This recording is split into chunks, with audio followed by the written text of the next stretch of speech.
All right. Welcome everybody to this week's UTIG discussion hour. Today we have Daphné Lemasquerier. Yeah, good. Got it. She is a new postdoc here at UTIG working with Krista Sutherland. She did her PhD at the IRPHE in Marseille, and she's going to be talking to us about some of her PhD work. Yeah, okay. Thank you for this introduction, Erin. So hello, everyone. Nice to meet you, at least virtually. So yeah, I'm Daphné Lemasquerier. So I did my PhD in Marseille, in France, at IRFE laboratory. And I defended my PhD at the end of last year. And so I'm a postdoc here at UTIG since last month, working with Krista Sutherland. And so I wanted to use this UTIG discussion opportunity to introduce myself and by presenting some of work that I've been doing during my PhD regarding Jupiter's atmospheric dynamics. So it's mostly geophysical fluid dynamics. So there's a lot of fluid dynamics in these talks. So I don't know necessarily what background you have or anything. So if there are things that are not clear or completely not clear at all, just don't hesitate to stop me and I can try to make things clearer. Okay, so basically Jupiter is, as you know, a gas giant planet. It's a really huge planet. It's twice as massive as all of the other planets of the solar system combined. And it's about 10 times larger than the Earth in radius. So it's really a massive planet. And what's interesting is that this planet exhibits a very rich dynamics, as you can see on this picture taken by the Hubble telescope, where you see a very rich flows, which are also multi-scale with the smaller scales coexisting with very large scales. So it exhibits a very interesting dynamics. And we can take a look at these dynamics thanks to this footage, which was taken by the Cassini probe of several Jovian days. So you can see on this footage that Jupiter's dynamics show what we call a turbulent flow, a chaotic flow. And this turbulent flow is associated with large-scale features. So on the one hand, you see that we have some large-scale vortices, which appear as bright ovals and orange ovals, the most famous, of course, being the Great Red Spot. And these large-scale vortices, which are anticyclones, they coexist with very intense winds, which we call zonal winds or zonal jets. So these winds are going towards the east or towards the west. They are extremely intense. They can reach velocities up to several hundreds of kilometers per hour. They are extremely stable through time, and they contain a large fraction of the kinetic energy of the flow at the cloud level on Jupiter. So they are really striking features that are responsible for the famous banded pattern of Jupiter. So we have vortices, we have zonal winds, and this is kind of the mid-latitude pictures of Jupiter's dynamics. And what's interesting is that more recently, the Juno probe was able to also reveal what's happening in the polar regions of Jupiter.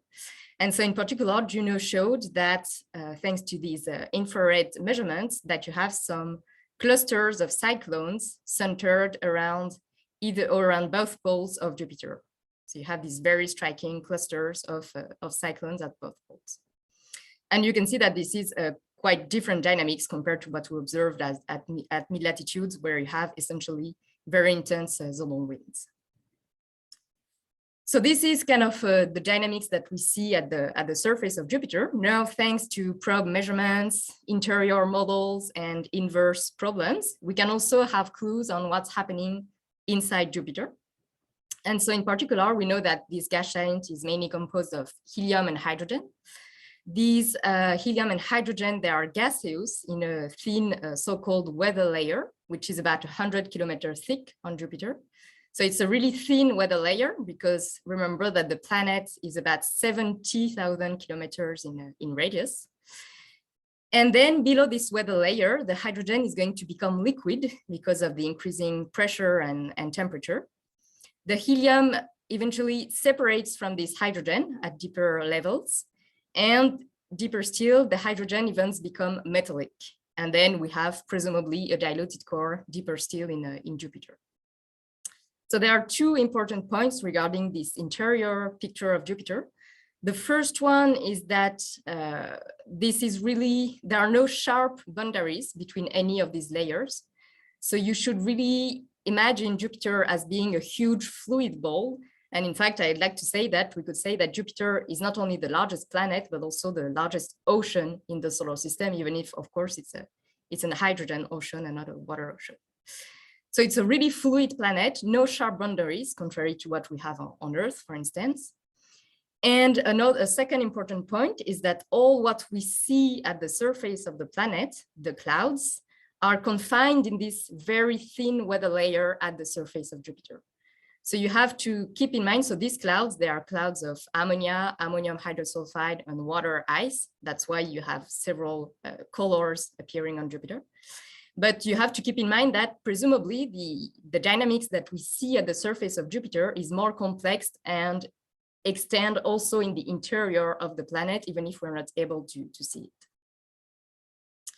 And in particular, thanks to the Juno mission, we are now able to say, thanks to gravity measurements, for instance, that the zonal winds that you observe on Jupiter are rather deep structures because they penetrate up to depth of about 3,000 kilometers inside of this planet.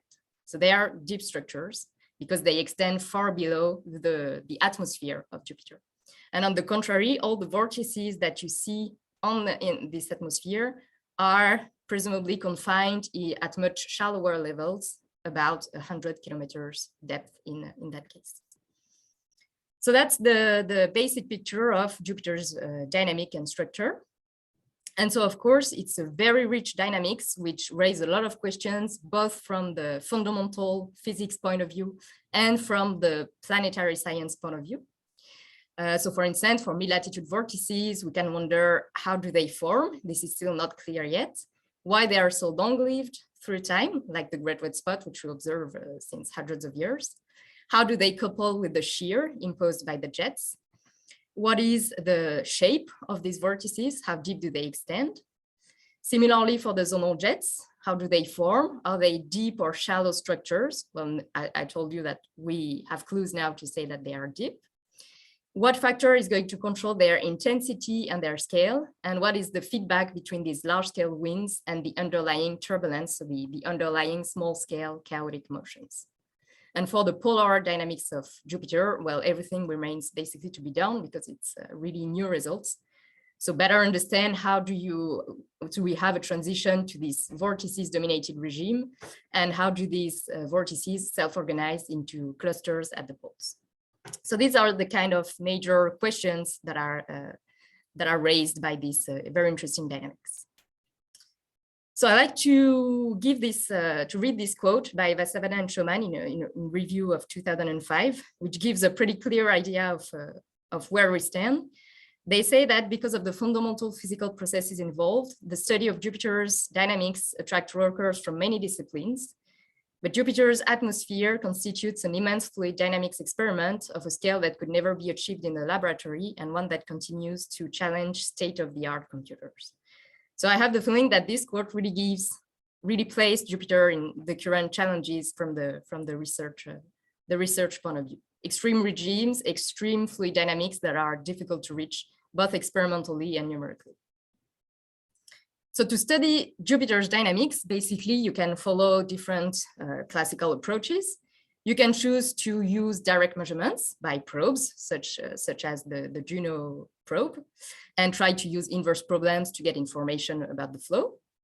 You can also try to do some global scale modeling. So then you're going to solve for the equations of motion and try to incorporate as much physics as possible in like a global model.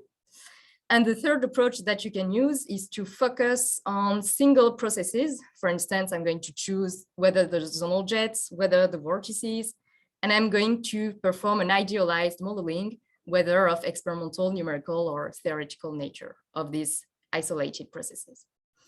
So this is this last approach that I followed during my PhD, but of course, those three approaches are strongly complementary to each other.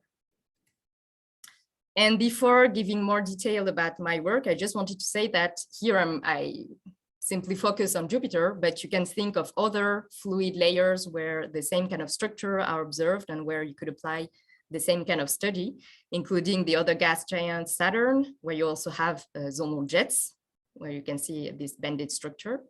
You can also think of the Earth atmosphere and terrestrial atmosphere in general, where you have strong zonal currents, like the jet stream on Earth. Also in Earth oceans, where you can show that some zonal currents are observed, even if they are much weaker and less striking than on the gas giants, namely because they are perturbed by the continents, of course. And this can also be applicable to external liquid cores in terrestrial planets, because in the convective outer cores of terrestrial planets, you can also have zonal flows developing in the bulk. So let me now switch to presenting you our laboratory model of zonal jets formation. So of course, this is not a work that I carried alone. In particular, so I benefited from the help from my supervisors, Michael Lebars and Benjamin Favier. And it was initiated by John Arnoux, who's working at UCLA a few years ago, and also Simon Cabane, who worked at a postdoc at IRFE before I started my PhD. So basically, if you want to build a laboratory model of zonal jets, what you need to do first is to identify the physical ingredients that you want to put in your system to reproduce zonal flows.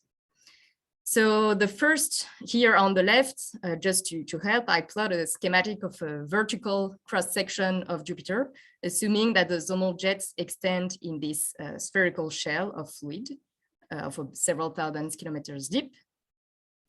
And the first ingredient that is important to incorporate in your model is rotation. So the effect of rotation, when a flow is rotationally constrained, the effect is that it's going to homogeneize the flow along the rotation axis, as you see on this very simple experiment. So this is the so-called Taylor-Prullman theorem, which tells you that the flow is going to be homogeneous along the rotation axis when it is dominated by rotation.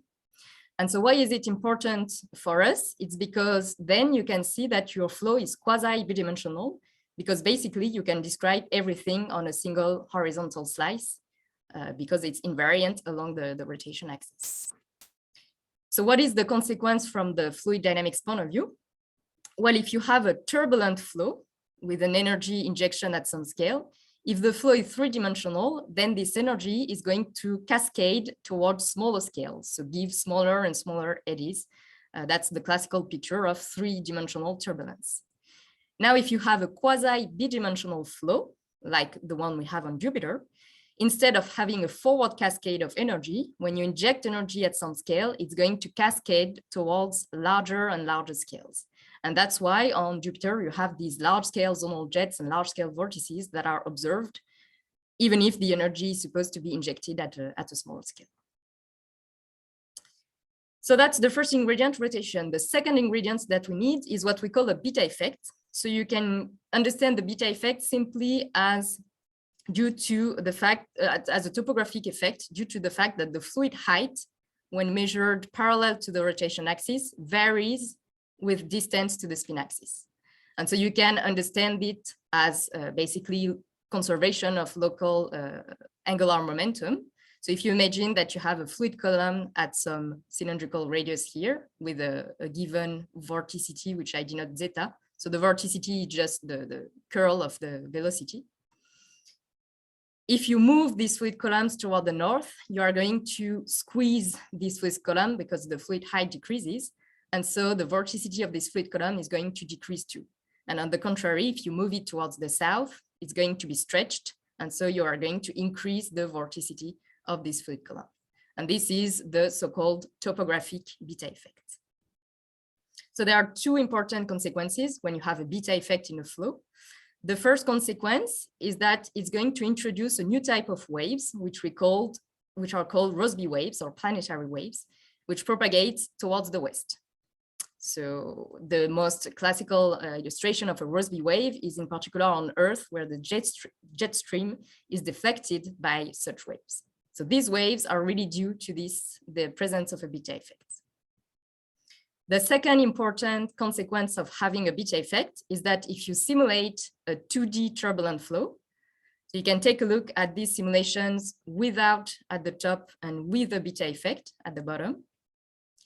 you can see that when no beta effect is present, the flow gives rise to large-scale vortices. Whereas when a beta effect is present, well, you also have this large-scale, this inverse cascade of energy, but the flow gives rise to a zonation. The beta effect gives rise to a zonation, east-west the zonation in the flow. So the beta effect is really responsible for the zonation that we see on Jupiter. And so the scale of these jets, of these large-scale jets that we see appearing, is commensurate with the Rhine scale, which depends on the fluid velocity and the beta effect. So sorry, I forgot to say the beta effect is basically depending on the slope of the fluid height with the cylindrical radius, dh0. Okay, so that's the important ingredient that we need. And finally, the third ingredient that we need is some kind of forcing, which is going to inject energy in the flow. So in the Jupiter's case, this forcing is probably a combination between moist convection in the atmosphere, baroclinic instabilities in the atmosphere also due to thermal contrast, and deep thermal convection in the deep interior of Jupiter. So we have these three ingredients. Now, an important point that I wanted to underline is the fact that you do not only need those three ingredients, you also need to respect some dynamical constraints to be in the good planetary regime. So in particular, so it's not a big deal if you're not familiar with those numbers, but for instance, you want to be in a regime where the friction is as small as possible, meaning that you need a vanishing Ekman number. You want to be in a regime where the Reynolds number is extremely large because you want the flow to be turbulent. So you want inertia to dominate over viscous effects.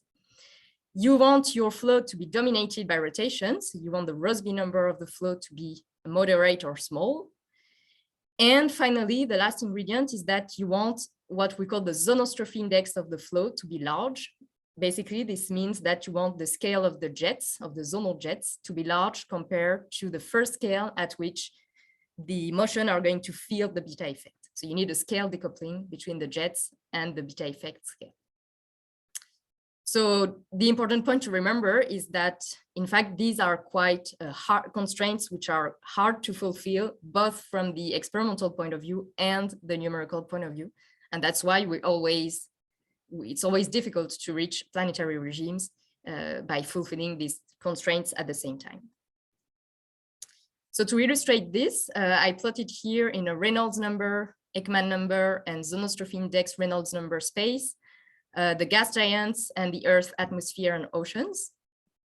So you can see that the gas giants are even more extreme compared to our atmosphere and oceans. And the important point that I want to underline is that to study the zonal flows on gas giants, you need to have a zonostrophy index R beta, which is large compared to what you have in the Earth oceans or atmosphere.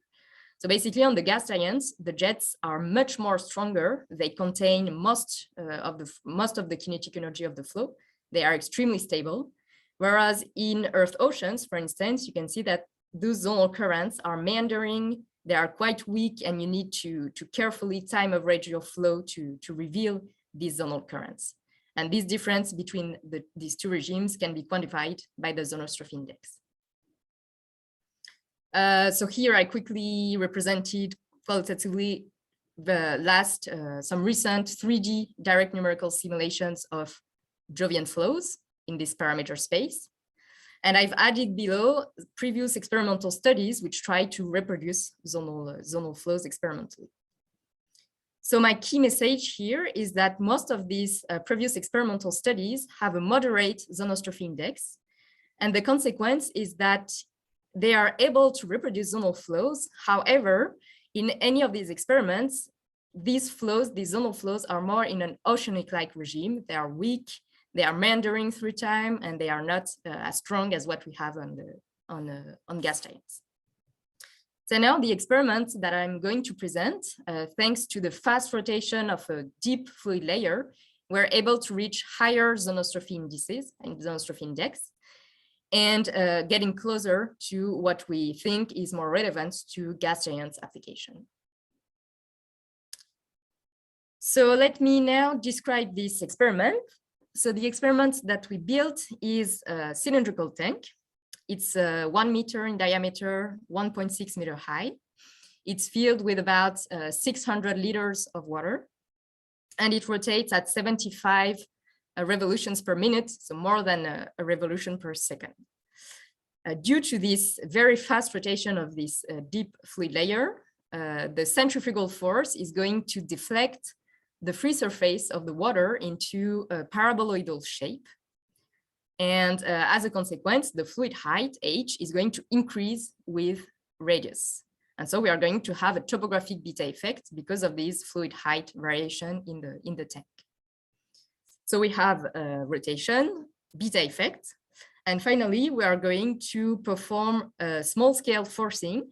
So we're going to use a bottom plate inside of the tank, and we are going to circulate the tank's water through this bottom plate, which is drilled with 128 inlets and outlets, which are distributed on a bottom plate. So you can see the forcing pattern here.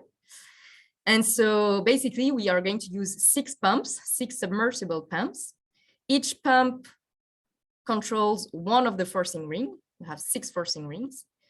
And the important point here that I want to say is that if you zonally average this forcing, it is 0 by construction because we have as much inlets as outlets on this on each of the forcing rings. So we are not going to directly generate any zonal current with this kind of forcing. If the zonal flows develop, they do it like they self-develop from another process. Okay, so rotation, beta effect, forcing. And in terms of visualization, what we're going to do is that we're going to put some fluorescent particles inside of the fluid layer. We're going to generate a horizontal laser sheet.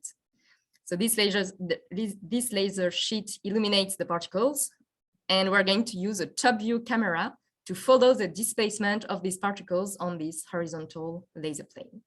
So we use a filter of the camera to only see the fluorescent particles, and from the motions of these particles, you can compute velocity fields, and this is called particle image velocimetry. Okay, so here on the left, you have a picture of the experiment at rest. So you see the tank, the laser on the side, the deep fluid layer, the bottom plate with all the forcing below, and the top view camera. And here you have 2 pictures of the bottom plate where you can guess the 128 holes in this plate. And if you turn it upside down, you see all the hoses which are used to circulate the water through this bottom plate and the submersible pumps that are placed above to circulate this water. Here you have a movie of the, sorry for the, do you hear the sound? Probably yes. Okay, it's better. Sorry if you heard the annoying sound. Let me play it again. So it's the tank. This is the experiment once in solid body rotation. So you see the very deep paraboloidal free surface that develops once you have reached solid body rotation. And so here you have the corresponding photo when the laser is turned down. So of course, the camera is attached to the rotating frame in all of the movies that I'm going to show. Okay, so now let's switch to some visualization. So I'm going here to play a movie of the particles motion in the horizontal laser sheet as seen from the top view camera. So it's a movie which is obtained 15 minutes after the forcing was turned down after solid body rotation. And it's accelerated about 30 times compared to reality. So you can see on this movie that we indeed see that some zonal currents, instantaneous zonal currents develop in the system, going whether in the clockwise or anti-clockwise direction. So clockwise would be the prograde direction because the tank rotates in the clockwise direction. So we are able to reproduce zonal jets formation in this setup. And the interesting result that we obtain is that we're able to identify 2 different regimes of turbulent zonal jets, not only a single one. So I'm now going to describe these 2 regimes. So to describe these regimes, I'm going to play movies of the azimuthal component of the velocity, u phi. The movie is again accelerated 50 times compared to reality. And the first movie that I show is obtained at a low amplitude forcing, so small amplitude forcing. So what you see on this movie is that after a very quick transient, we see the fast development of narrow prograde and retrograde jets, so prograde in red and retrograde in blue, that fill the whole system. So that's what I'm going to call in the future regime 1. Now, if I do another experiment at a higher forcing amplitude, here is what I obtain. You can see that at first we begin with the same kind of pattern with narrow prograde and retrograde jets. But after some time, these jets are going to drift and merge. And you see that in the end, we have a new statistically steady state where we have fewer jets, which are also broader and much more intense in the system. So that's what I'm going to call regime 2 in the following. Now you can take a look at these two regimes also in space-time diagrams. So here I plot the zonal flow profile as a function of radius and as a function of time in rotation time units. So this is typically a single experiment, which lasts about an hour.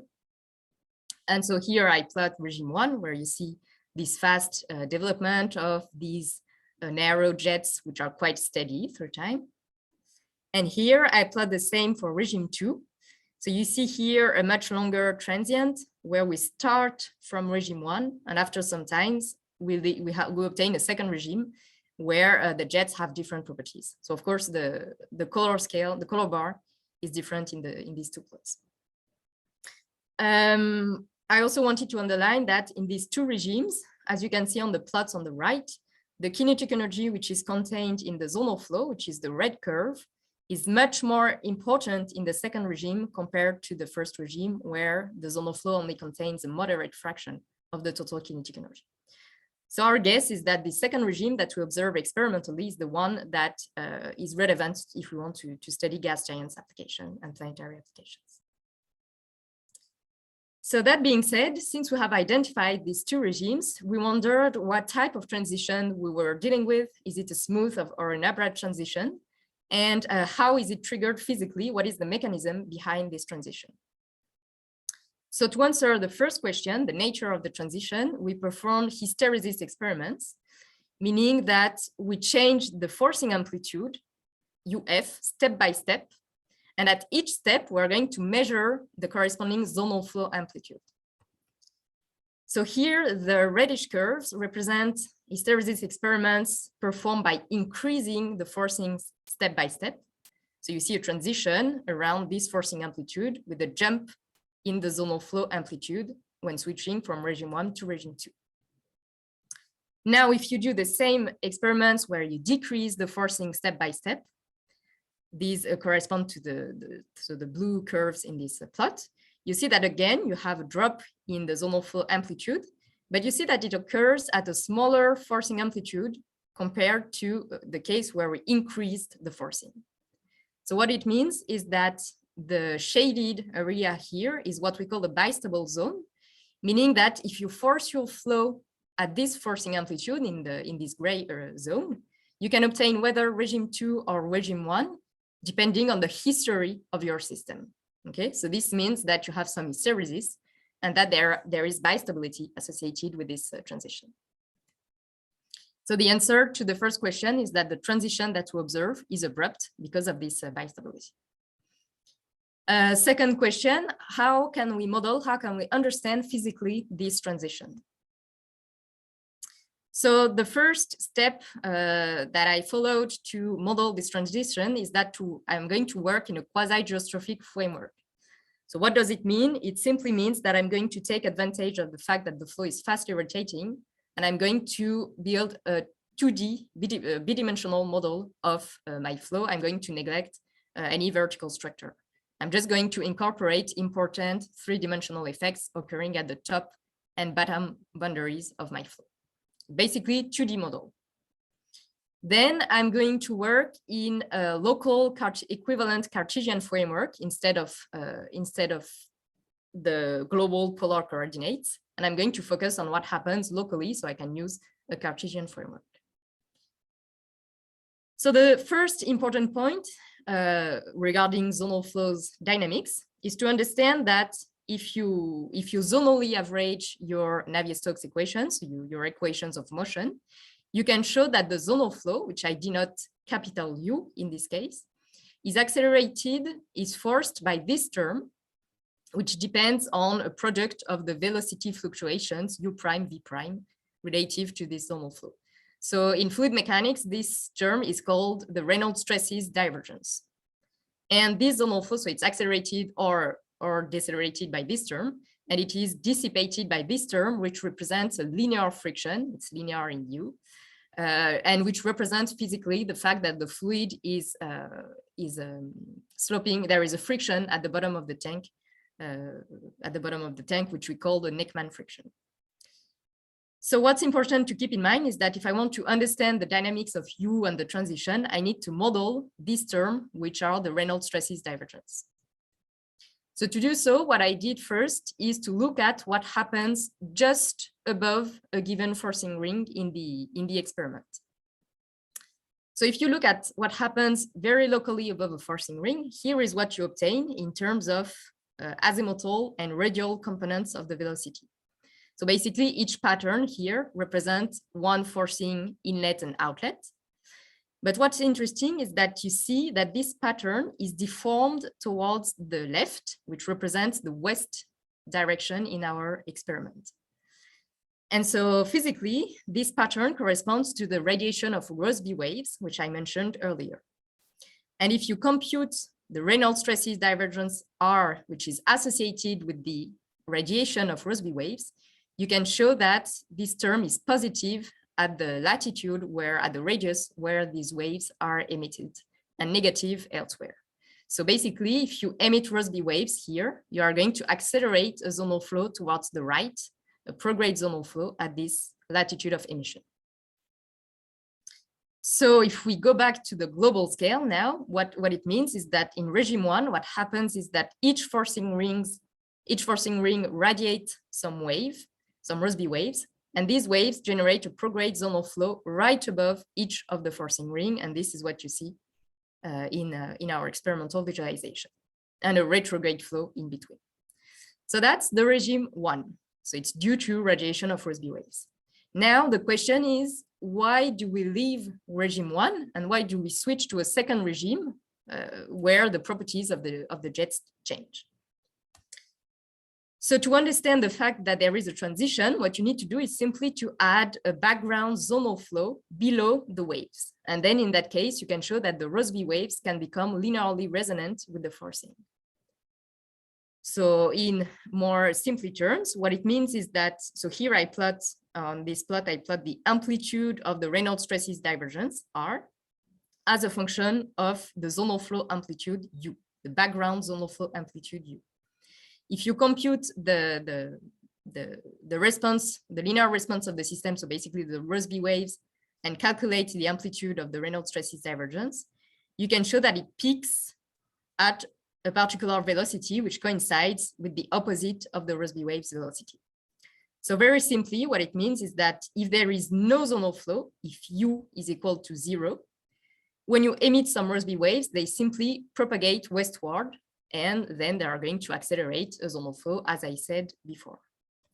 Now, if your zonal flow, capital U, reaches exactly the opposite of the phase speed of these waves, then you are going to reach a case where the waves are going to phase lock, become stationary and phase lock with the forcing, and hence they are able to amplify through time because of this phase lock with the forcing.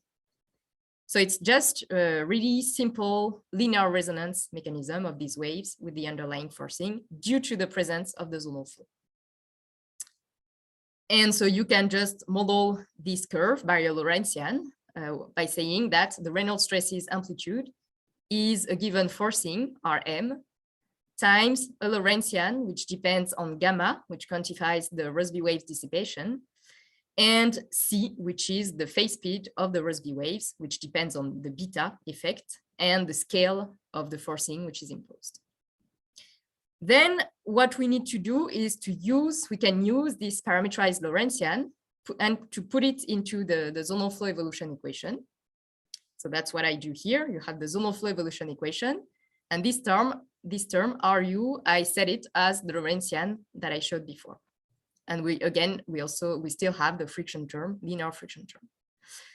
And then what I do is that I look for the stationary solutions of this equation. So this term vanish. I'm looking for stationary solution, fixed points.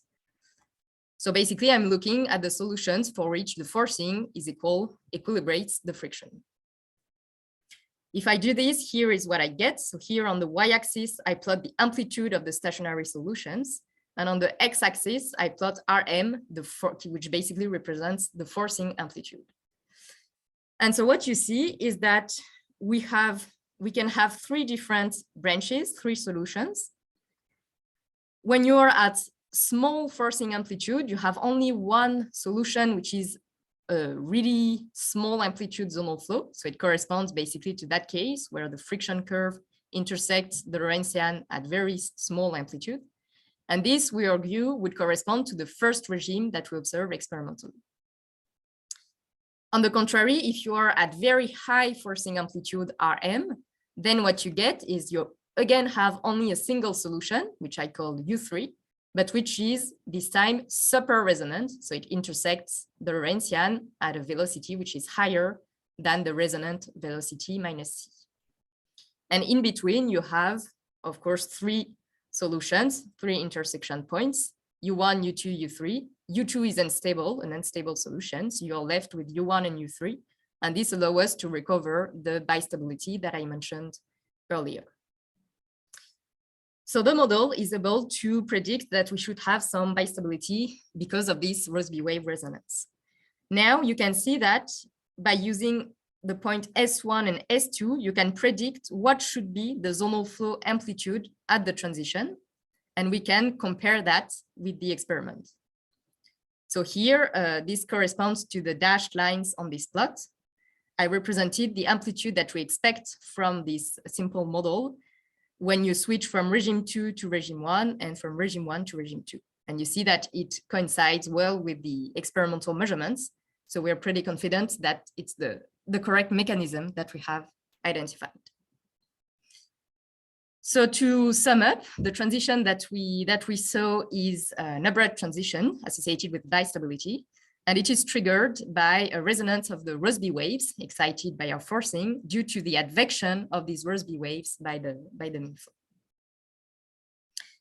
And to finish, I wanted to quickly discuss what it would imply at a planetary scale. So basically what we can do on planetary regimes, we can take a look at Rossby waves propagating in these various flows. If these Rossby waves, once they are advected by the zonal flow, Doppler shifted by the zonal flow, if they are still going westward despite this advection, it means that the corresponding zonal flow is subresonant, so in regime 1. On the contrary, if we see that the Rossby waves are advected eastward, it means that the corresponding zonal flow is super resonant, so in regime 2. So let's take a look at that now. So here I did it, I give an illustration with the case of Earth oceans. Here you have represented the phase speed of Rossby waves advected by the zonal currents in the Earth oceans, computed by Clocker and collaborators. And you see that most of these waves propagates toward the west, say the blue colors, meaning that all of those tiny zonal jets would be subresonant zonal jets in regime 1. Whereas on the contrary, you see that the Antarctic circumpolar current is in red with waves propagating towards the east, meaning that this jet could be locally in regime 2 in that case. Then we can try to do the same kind of velocity comparisons for Jupiter. So here I took the case of the jet located at 7 degrees north on Jupiter. So Arregui and collaborators followed the displacement of hotspots at these latitudes. And they say that the displacement of these hotspots can correspond to Rossby waves propagating towards the east, which would correspond again to a super resonant jet in regime 2 on Jupiter. And for Saturn, I have the same conclusion. So this time I used data provided by Gunnarsson and collaborators who followed the north ribbon displacement in the atmosphere of Saturn, which is an oscillatory feature. And they interpreted the north ribbon and the displacement as Rossby waves with phase speed, again, positive phase speed towards the east, corresponding to a super resonant zonal jets then in that case. So we would again have regime 2 in the case of Saturn. Okay, so I'm wondering if I go through the kinetic energy spectra or not. Yeah, it's kind of a technical part. Yeah, I can give the big picture without giving too many details.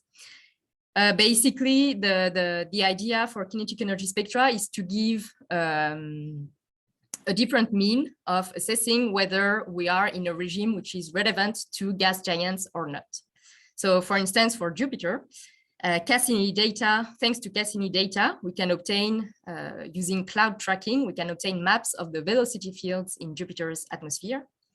And Galperin and collaborators performed a spectral analysis of this flow, of this velocity field.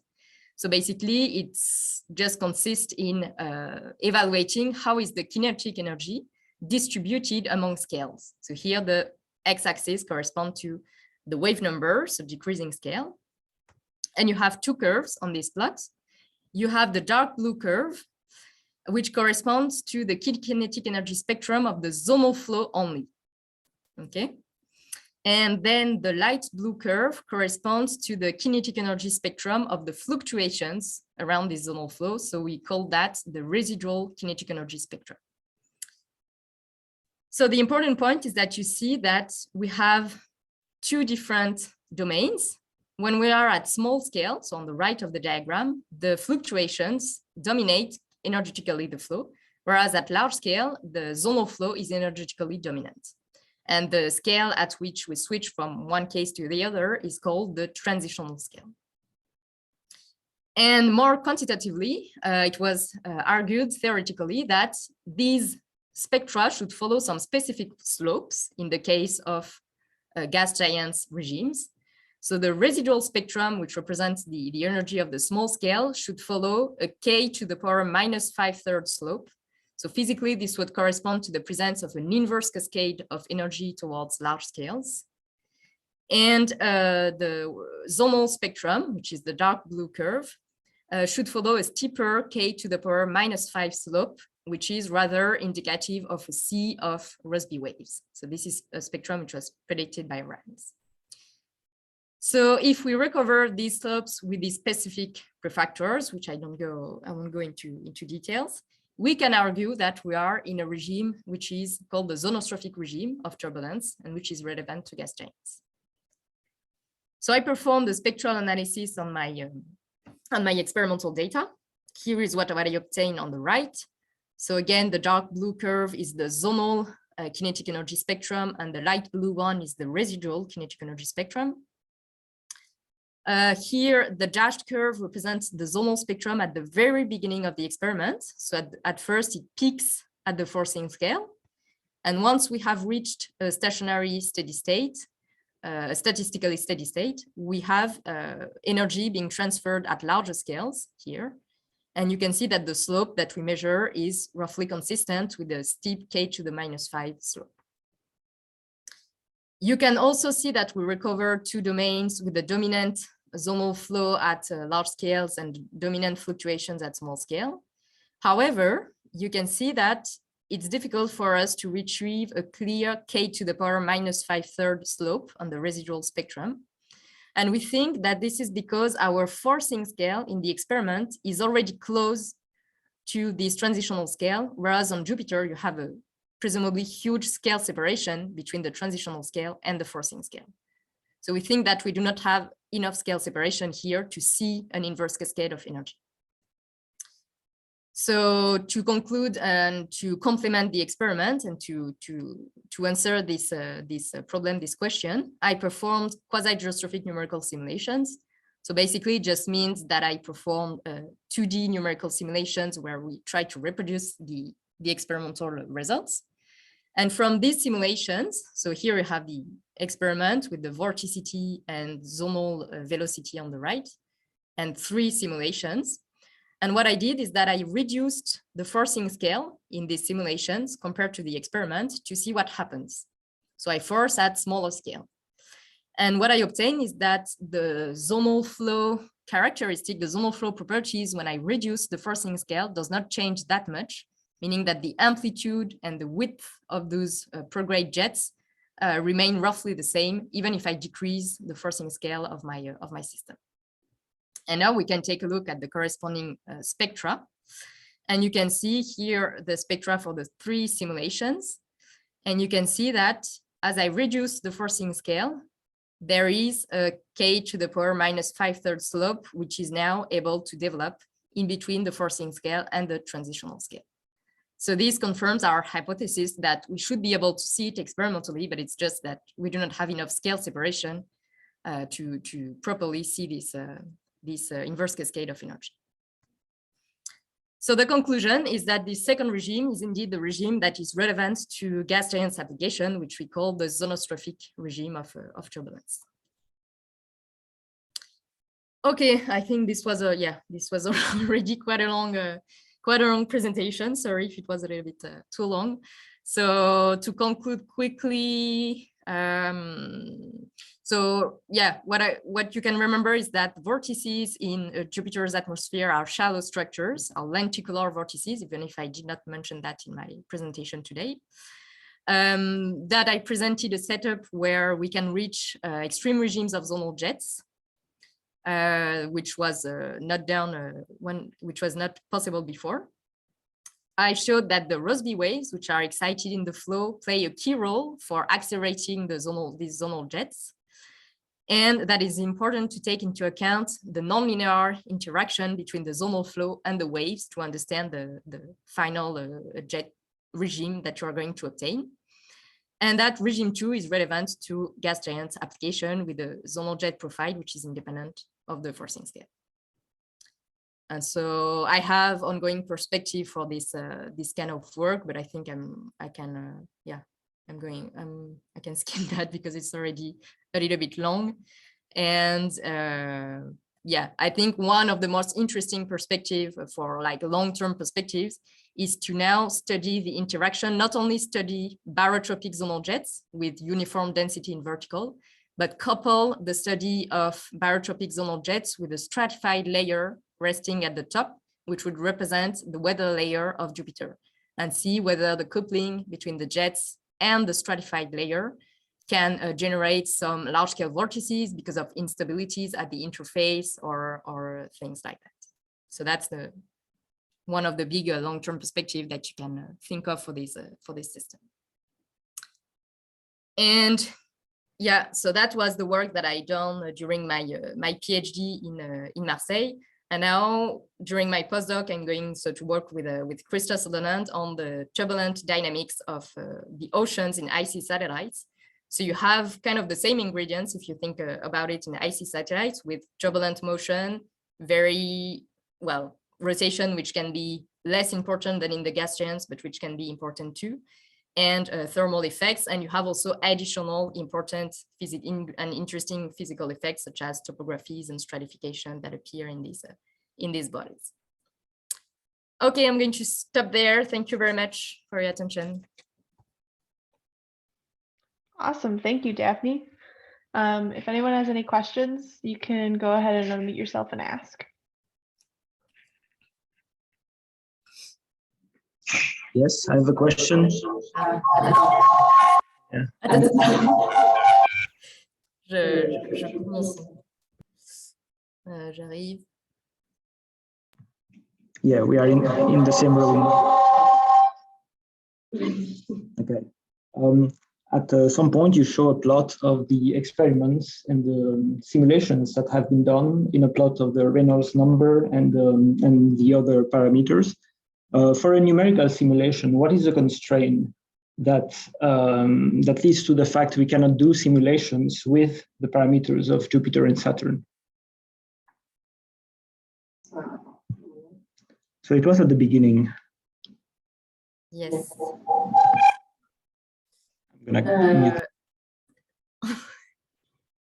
You can hear me, yeah? Yes. Yeah, I see the plot you're talking about, yes. So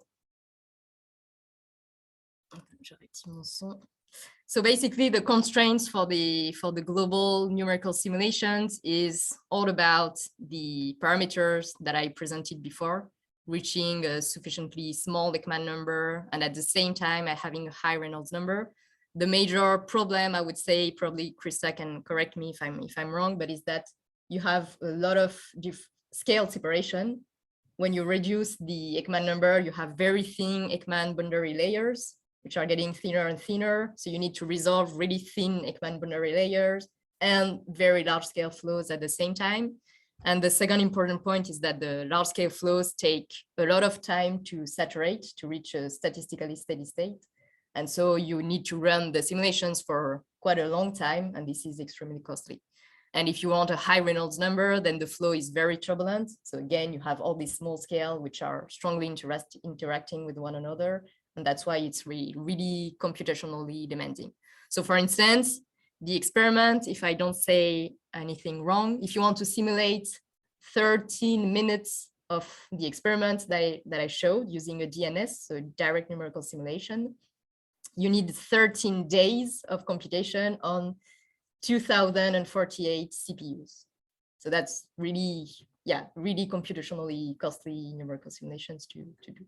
So both are done because both bring different informations. For instance, the global DNS have the advantage of having the true geometry with a varying beta effect, but still these are really demanding simulations that can only be done like on huge supercomputers and big projects. Okay, I have another question, so let's switch microphones. Okay. And okay, my second question is, well, when you are going to study Europa, so in this case, you have two layers, you have two solid boundaries for your ocean. I mean, how much is transferable from what you have done, where you already have one boundary? So for the dynamics of icy satellites, in fact, the results that you expect in terms of zonal flows are not that different, I would say, from what you expect from when simulating gas giants regime. So you're like in two very different regimes where the gas giants are much strongly rotating. But in terms of the boundary conditions, it doesn't make that of a huge difference. Okay, so one important point for zonal flow is that currently when you impose a no-slip boundary condition, so you impose that the fluid, the velocity is 0 at the boundary condition on a solid surface, it tends to kill the zonal flow.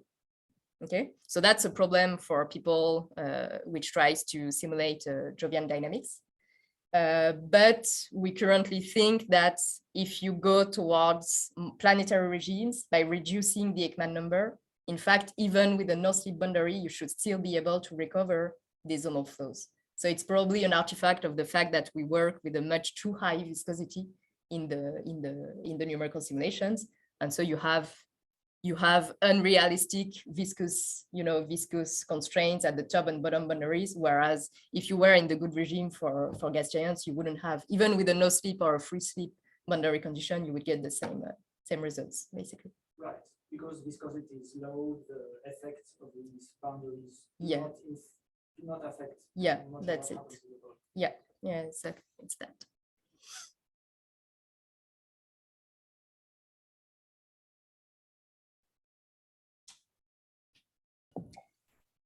I have oh,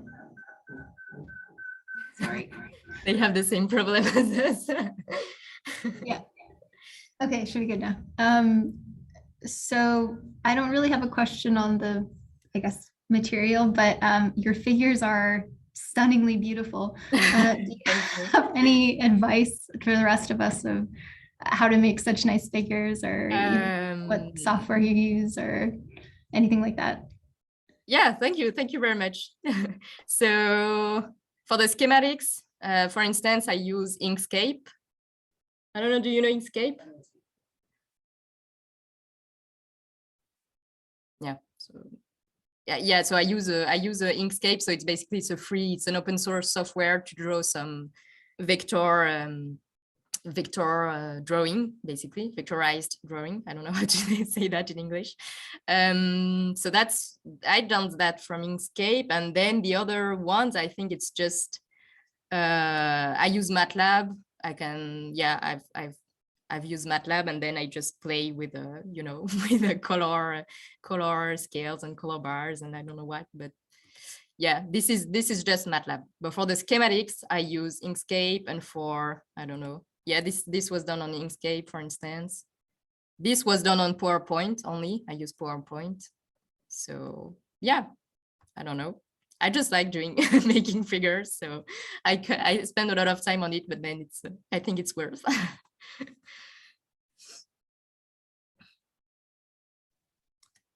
Definitely a good question. All right. Is there another quick question? Yeah. Hi, Daphne. Thanks for the great talk. I was wondering if you had looked at whether like Venus or Uranus and Neptune or some of the other atmospheres in the solar system would be in the regime 1 or regime 2 that you found. No, because so I'm not sure for Uranus and Neptune. I'm not sure about the zonal jets that develop in this in that case, because they have only one big, I don't remember, is it one big retrograde jets at low latitude and 2 prograde at high latitudes, or all the opposite way around? I don't remember.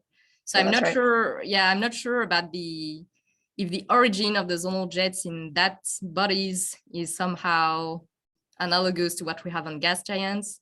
And I'm not sure do we have measurements of any sorts of waves propagating in these bodies? There probably is for Venus, but for Uranus and Neptune's, it's pretty speculative. They have like images at a snapshot that look like they're waves, but I don't know if they have enough like temporal resolution to identify like how they propagate. Okay. So no, I definitely didn't. Yeah, no, I didn't look in detail at zonal flows on icy giants and Venus. No.